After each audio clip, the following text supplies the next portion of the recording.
Hello again.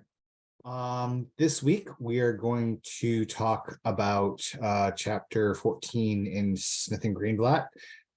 This is the week about crime and punishment, and there are certain things that we can go over. This is not strictly a digging into the legal system or juries and trials. We will touch a little bit on that, but mostly it's going to talk about some of the basis for our what we determine what are crimes and how we deal with those as society at the state level. So states are primarily responsible for determining what are crimes and how to dispense punishment. This is not something that there are some federal crimes, just so that you know, but typically when you talk about someone who's committed a murder, someone who's committed a drug crime, typically it's going to be happening at the state level. And not only that, states will determine what kind of punishment that criminal, once convicted, receives. What may qualify for probation in one state may mean imprisonment in another. There are, and like I've said, there are crimes that rise to the level of the federal level, especially when a crime occurs across jurisdictions, two different states. That's usually when you hear someone say this is turned into a federal case. Is usually the federal justice system will take over because there's multiple jurisdictions. Generally speaking, any sort of offense against society or members of society is considered a crime. So robbery, murder, things of that nature, arson, those are all crimes. Drug offenses can be considered crimes as well, even though sometimes they're not something that happened against an individual. It's about society. Society is the entity that you want to really focus on here. So there are two different bases for what laws are put in place and are used to judge whether or not someone has committed a crime. Statutory law is law that has been written, are crimes, that are against laws that have been written, especially recently. In contrast to common law, which is laws that have been developed over the centuries by cases and people who have gone to trial in the past, and they've established precedents. Specifically for the United States, almost all states in the United States use common law that is developed from the English system. So a lot of the what's a crime, what's murder considered to be, what is robbery, all of those things are based on Old English common law. It was brought to the United States when the colonies were established. When the United States was established, they just basically carried over. Statutory law would deal with something that wasn't considered back in common law days, things involving the internet, things of that nature, so that they would write these new laws to address issues. In addition to our system of common law practices, for the most part, our system of policing in the United States, its model is based off of the English model, the UK model. Again, a common law principle, the idea of a sheriff and constables and departmental, like all of those enforcement ideas, they're all still rooted in common law because of where the United States was developed. We were English colonies for the most part.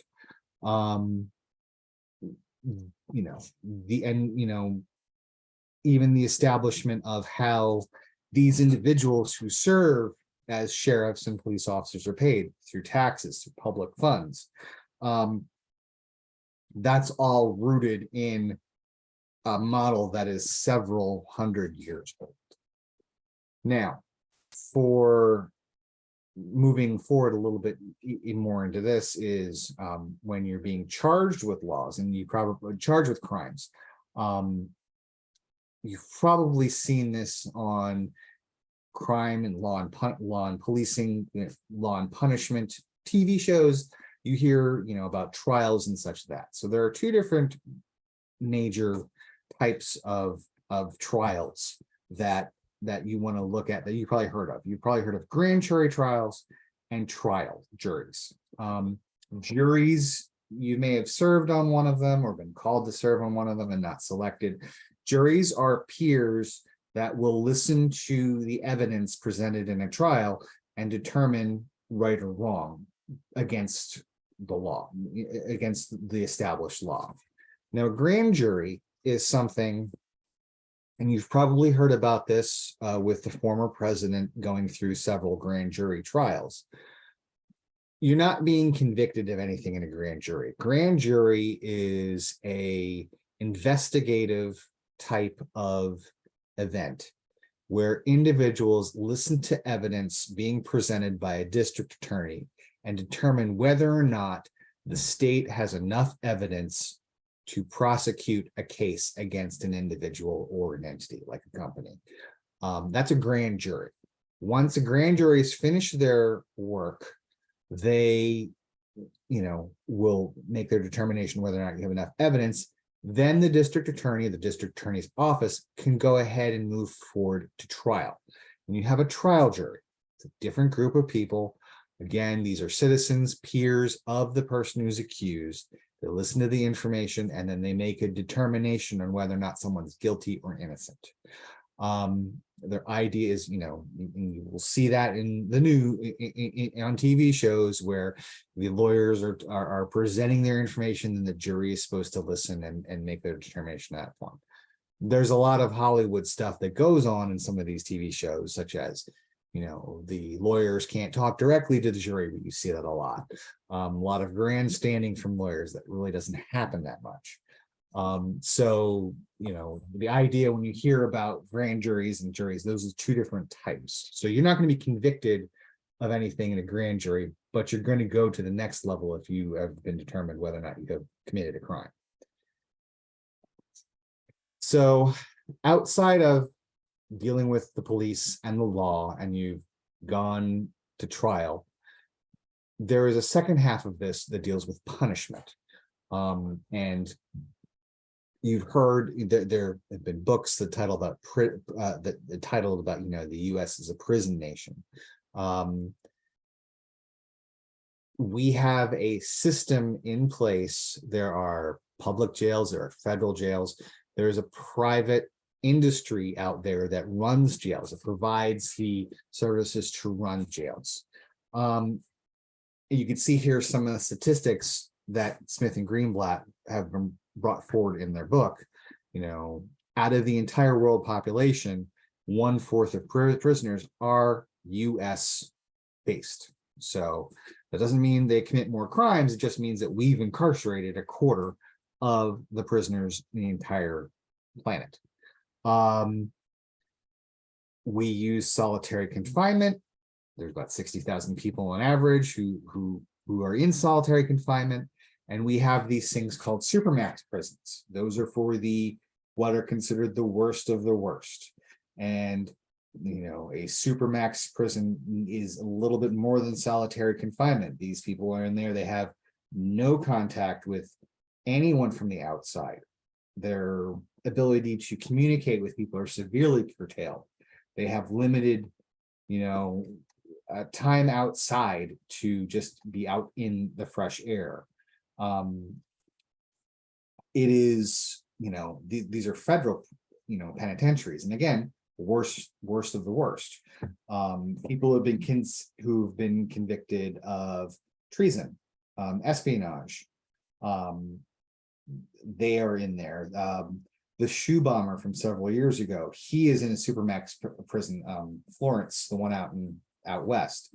That is the name of the big supermax prison that is used. It is one of the unique features of the prison system in the United States. It's also very expensive. We spend about $80 billion a year to house criminals in the supermax system. So something to think about when, looking at how we deal with crimes. A lot of people, you and I growing up probably heard about war on drugs. One of the crimes, this was a societal crime. People were using drugs, selling drugs, there back in the late 60s, early 70s, there was this rise in crime and types of other crimes in big cities. The idea at the time from politicians and lawmakers was that there's a lot more crime nowadays because we're not dealing with the crime on the punishment side of things. We built a lot more prisons. We started incarcerating a lot of a number of people. One of the points of data that came out is that crime rates were decreasing, but we still had incarceration rates that were extremely high. That was by the mid 90s, where we had falling crime rates from what they were in the late 60s. So, I mean, that's something that, punishing people is not necessarily lowering the amount of people that are coming to prisons. We have a lot of overcrowding situations in prisons as well. So we've heard about the war on drugs, and I grew up as a kid, talked about the drug campaigns. I was a young kid when the Just Say No campaign came out in the 80s. You probably heard about that. So the beginning of the war on drugs, that started in the early 70s under President Nixon. And the idea was that if you had these individuals that, were, dealing drugs, if you made it, if you put out there that they're going to be punished heavily for doing this, that people would stop doing these drugs. It's kind of, if you're a parent of a kid, punishment is harsh. They probably, trying to deter them from doing the crime. The problem is the drug dealers and the people that, were manufacturing them would always be a little bit further ahead than the jurisprudence system. So it was more lucrative, even if that threat of being imprisoned wasn't a deterrent as much. So you still had more crime happening. People who were using it, were different. They moved, depending on the type of drugs being used. And then the punishment was different depending on, there's differences in how these crimes were punished, depending on your socio and economic background. You still have that. You hear about that today about, a lot of people who are using drugs. If, in the 80s when I was growing up, if you were more affluent, you may not have jail time, whereas someone who was, living in a low, poverty-stricken area, they may go to prison for a lot longer for using drugs. So, the types of punishment that were issued out weren't equitable depending on, to fit the crime. Some things that were just not as effective with that whole warring on drugs. And you hear about this with drug crimes and other types of crimes too. It kind of spread into that as well. You hear about the types of sentences that were issued for certain crimes. Nowadays, you'll hear about people talk about the 3 strikes law. And that was a reaction to judges in cases, in the 60s, 70s, 50s, who would give random or not very harsh punishments for certain crimes. Obviously, murder, if you committed a murder, that's a capital offense. It's very strict. Everyone understands that. But lower level things that didn't involve like certain things, they may change. Like one judge may give you probation for a drug offense. Another judge, one county over, may send you to prison for 5 years. Politicians saw that, they see it at a little higher level. So they started writing laws that said, mandatorily said, if you're convicted of a specific type of drug charge, you will go to jail for X amount of time. And then, expanding on that is once you get out of prison, if you're convicted again of the same crime, or if you're convicted of a crime again after being released from your initial stay, you're going back to prison and it's going to be a little bit longer. And then if it's a third time, hence 3 strikes law, it's even worse. And again, this is getting to that harsher punishment type of idea. People are being placed in prison for longer terms. The idea being the longer you're in prison, the worse it's going to be. You want to try to deter people. People being in prison for a longer time means that they're going to be in there for a longer time. You're going to have more people, hence overcrowding. So these are some of the issues that you will receive. You'll see in these things. You have people, cells that were designed to hold 2 people are holding 4. And then designs in prisons were changed from, depending on the type of criminal that was in there, from placing prisoners in cells to placing prisoners in dormitories, where it's a large room with bunk beds and everybody's in the same room. You have hundreds of people in one room at one time, just to try to manage the sheer numbers of people that were in the prisons. Some of the issues that were with overcrowded prisons, there is a concept in US law, and we're going to talk about federal here for a second. Even though states are the ones that determine the crime and punishment, at the state level, US law does come into play when it talks about cruel and unusual punishment. You can't do something to a criminal that would be considered inhumane. And throughout the 90s, starting in the 90s in earnest in the 90s, there were a lot of cases that were brought on behalf of prisoners that were in these overcrowded prisons.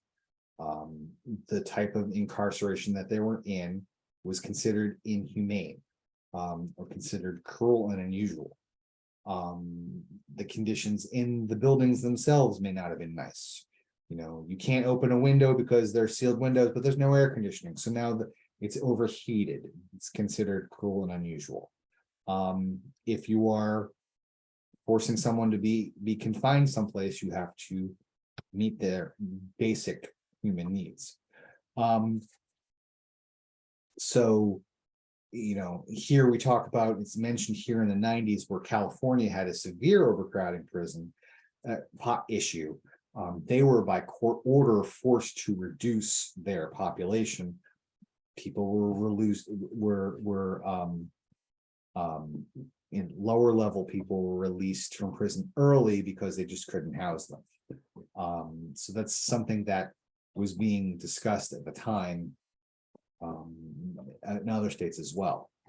So politicians in other states, both Republicans and Democrats, were trying to look for ways to keep the population low in these areas.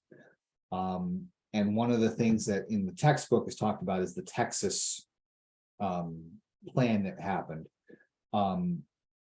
They realized that people who are in prisons, they're in prison, some people who are in prison are there because of, if they're, drug offenders, if they have mental health issues, they did something, they could be diverted out if they're given treatment. So the Texas plan that was used was trying to divert funds to diversionary areas, drug treatment programs. If you are convicted of a drug, of a lower level issue, get you the mental health care that you need so that you can live a productive life in society. This is something that's been looked at other states as well. Just trying to keep from running afoul of the cruel and inhumane issues. Obviously, there are certain crimes that this won't be used for, severe capital crimes such as murder. But a drug offense, you hear about, sometimes derogatorily, drug offenders released early. Well, that's part of this. Hopefully they're released early because they've met certain criteria. They've gone to diversion programs, they've gotten treatment, and they've, hopefully turned their life around to be productive in society. If they commit another crime, they're back in the system and they're not going to be given that same issue, that same leeway again. And you will also see that some of these cases are being, there are special diversionary techniques, getting people into different types of courts that specialize in those crimes. You're at a traffic court for traffic violations. Well, a drug court is something that has, you're not going through the normal trial court and the normal law and order type of things that you see on TV, to quote the TV show. These are specific areas. You have a judge and prosecutor and public defenders who are specifically set up and specialize in these type of cases. They have more access to social workers and other people to kind of help people who are low-level offenders get through the system and turn around a little bit. So much more community-based, more trying to restore a good quality of life for these individuals as well. Again, trying to divert people from the prison system if they can help it. So for this week, please make sure you read chapter 14. We have a quiz for this week, and we also have a discussion post. This one is more along the lines of local services. It's not necessarily specifically rooted in crime and punishment. It's really talking about the local services provided and whether or not you feel like, if there are enough, if there's too much, if there's not enough, and what types of services you feel would be something that a local government should provide. Any questions, please make sure that you email me, and I look forward to seeing everyone next week. Thanks.